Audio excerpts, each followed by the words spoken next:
Right, so ons almal weet boerdery is risikobestuur. Soek jy 'n manier om daai risiko af te dek? Ek praat hier met Callie van IntegriSure. Ons is hier by RPO se kongres in Limpopo en hulle het 'n paar goed wat nogal heel interessant is, hoe hulle na die hele besigheid kyk, spesiaal vir RPO-lede en hoe jy op die einde van die dag 'n pasgemaakte versekeringsoplossing kry wat op die einde van die dag jou risiko afdek. So kom ons luister 'n bietjie. Callie, hoe lyk dit? Goed en self, dankie. Nee, doodstil, rustig. Okay, net voor ons kom by hierdie hele risiko afdek besigheid, vertel my net gou vinnig, IntegriSure, wie is julle, hoe lank is julle al in die game, hoe werk julle storie? IntegriSure bestaan nou so 27 jaar, ons is nasionaal. Ons julle is dan nou nie net van gister af nie. Nee, ons is al op die blok gewees, 'n bietjie ervaring opgebou. Ons het 'n groot gedeelte van persoonlike klein besigheid en ons het ook 'n spesialis afdeling wat spesifiek kyk na kommersiële en agriversekering. Ons is gesetel in Rodepoort, maar ons dien kliënte diens reg deur die land vanuit 'n sentrale plek wat dit makliker maak wat jy dit kan beheer net wat die kliënt ervaar op 'n van die dag. Ek hoor jou. Okay, so. Julle het nou 'n spesiale ding saam met die RPO wat julle vir RPO-lede 'n bietjie iets anderster op die tafel kan sit waar ek dalk nou versekering kan kwalifiseer voor wat ek nie in die verlede kon gekry het nie, daai tipe van goed. Verduidelik my 'n bietjie hoe werk hy besigheid. Ja, ek dink die behoefte het ontstaan dat ons besef organisasies soos wat 'n RPO is 'n ledeorganisasie en die voordeel daarvan is dat jy die lede se behoefte moet verstaan. En dis wat ons gedoen het. Ons het die RPO genader en besef as gevolg van 'n ledeorganisasie kan ons vir hulle iets unieks aanbied, wetende wat hulle lede verwag op die einde van die dag. En dis wat ons doen. Ons is bevoorreg om van die kongresse by te woon en te verstaan wat die lede self se behoefte is en dit dan terug te vat en dan gaan kyk of daar spesifieke oplossings in terme van die versekeringsaanbieding is daar buite in die mark. Okay, soos watse tipe van goed sal dit nou spesifiek wees? Wat was een van die grootste behoeftes wat julle gekry het? Ek dink die gevreesde siektes is iets wat baie na vore toe kom. Ek dink in sekere gebiede is droogte nog 'n groot behoefte, vee diefstal verseker reg deur die land en dis hoekom ons met eksterne vennote ook hande vat om te kyk of ons oplossings daarvoor kan kry en by die versekering kan gaan.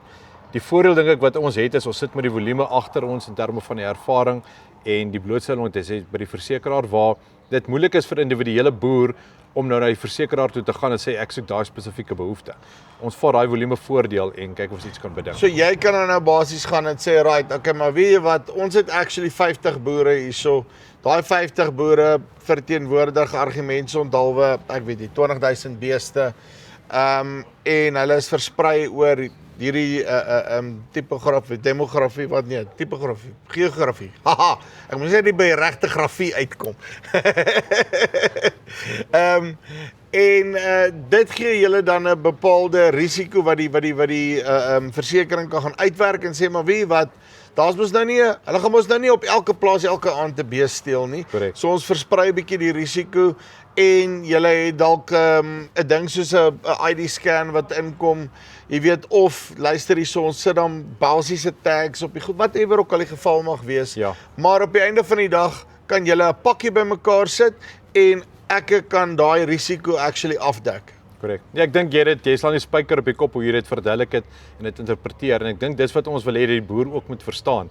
Dat jy nie alleen is in hierdie benadering en daar's iemand wat eintlik na jou behoefte gaan kyk en dit namens die versekeraar gaan onderhandel vir jou namens en dan terugkom na die organisasie soos 'n RPO en sê vir jou lede en ek dink dis ook 'n goeie bydrae om 'n RPO te ondersteun om selfs meer lede te kry. Ek dink ledetalle en ledeorganisasies moet die voordeel daarvan kry om meer lede te kry en beter produkte te kan blootgestel word.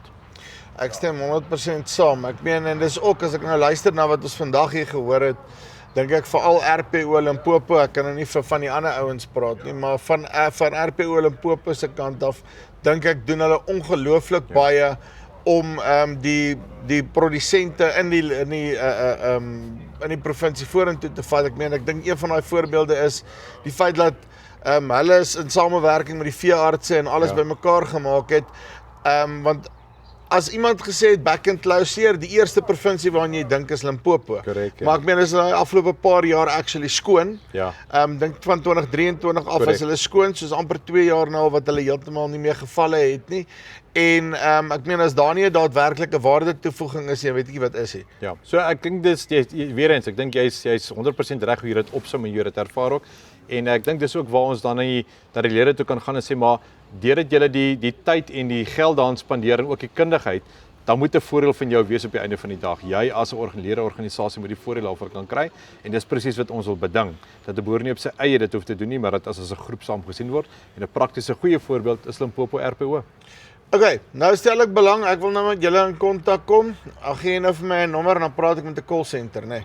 Glad nie. Ons glo nie daar nie. Ek dink 'n boer het nie tyd daarvoor en nog minder het 'n lus daarvoor. So julle is anti-call center. Ja, verseker. As dit by die kommersiële en die agrikom verseker. So ons glo aan 'n een persoon benadering. So ons praat van soos die Engelsman sê 'n account executive. Jy kan ter enige tyd met daai persoon kan praat en jou behoefte van 'n eis af regdeur tot versekering kan jy met hulle aanspreek en hulle sal dit vir jou hanteer. So hulle weet wat jou behoefte is, hulle verstaan jou omgewing, hulle kom leer dit soos wat jy leer. En ek dink die goue draadjie wat deur dit hardop is dat ons luister na wat jou behoefte is. Ons probeer nie versekering en jou verkoop soos die tradisionele markte dalk verstaan nie. Ons luister wat jou behoefte is en ons bou iets rondom dit en jy daai persoonlike kontak met die persoon wat met jou deel. Right, dit is Callie Silje van IntegriSure. Okay, so hulle is almal 27 jaar in die game. Dit beteken dan hulle sal nie weghardloop nie, nê. As hy weerlig nou daai bees gaan slat, dan is hulle darm nog hierso. Luister die linkie bo vir onder, wag, hier's Callie se nommer hierso.